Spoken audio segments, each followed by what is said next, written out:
जय श्रीराम. श्री ब्रह्मचैतन्य गोंदवलेकर महाराज यांच्या प्रवचने ह्या पुस्तकातील आज 18 फेब्रुवारीचं प्रवचन.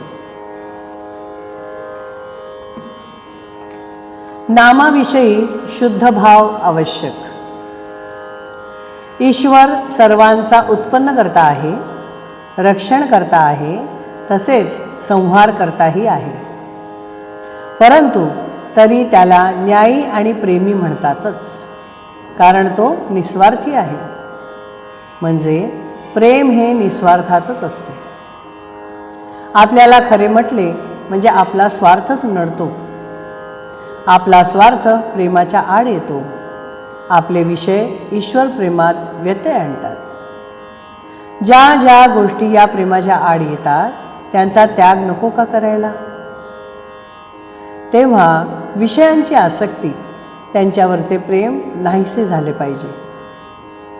आपण ईश्वराचे, संतांचे झाले पाहिजे. त्याशिवाय आपल्याला कशाचीही गरज वाटता कामा नये. एकाच मातीचा जसा गणपती, बाहुले आणि मडके होते, त्याचप्रमाणे ईश्वरही आपल्या भावनेप्रमाणे होतो. म्हणूनच आपला भाव नेहमी शुद्ध आणि निस्वार्थी असावा. मुळाशी पाणी घातले की झाड वाढते, पण आपण मुळापर्यंत जातच नाही. तेव्हा भाव शुद्ध कसा होईल ते पाहावे.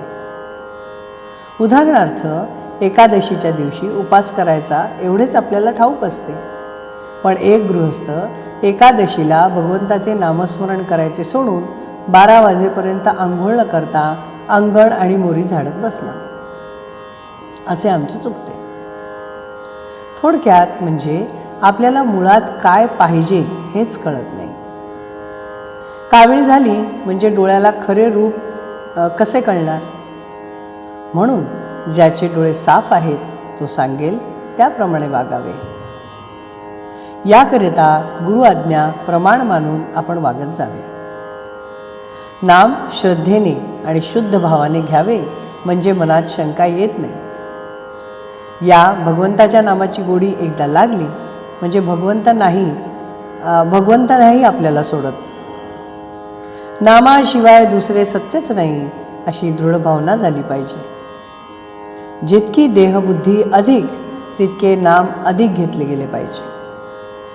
आज इतके दिवस आपण विषयाचे चिंतन केले, त्याने आपल्या हातात काय आले? नामासारखे सोपे साधन नाही.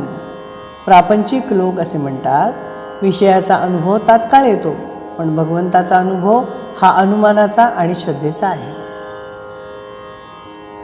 हे त्यांचे म्हणणे मला पटते.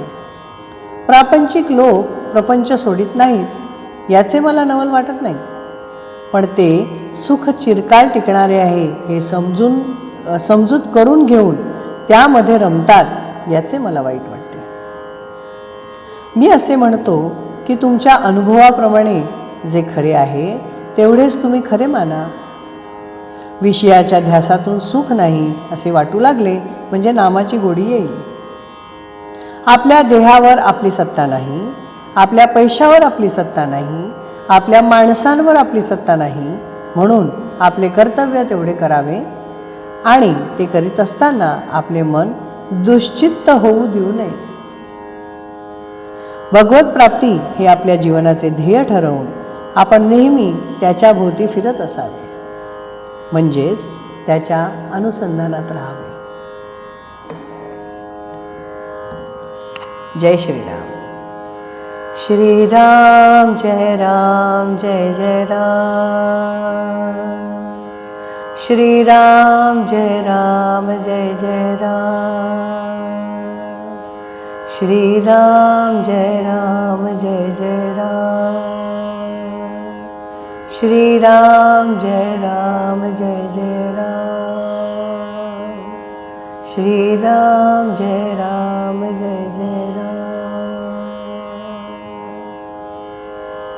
जय श्री राम.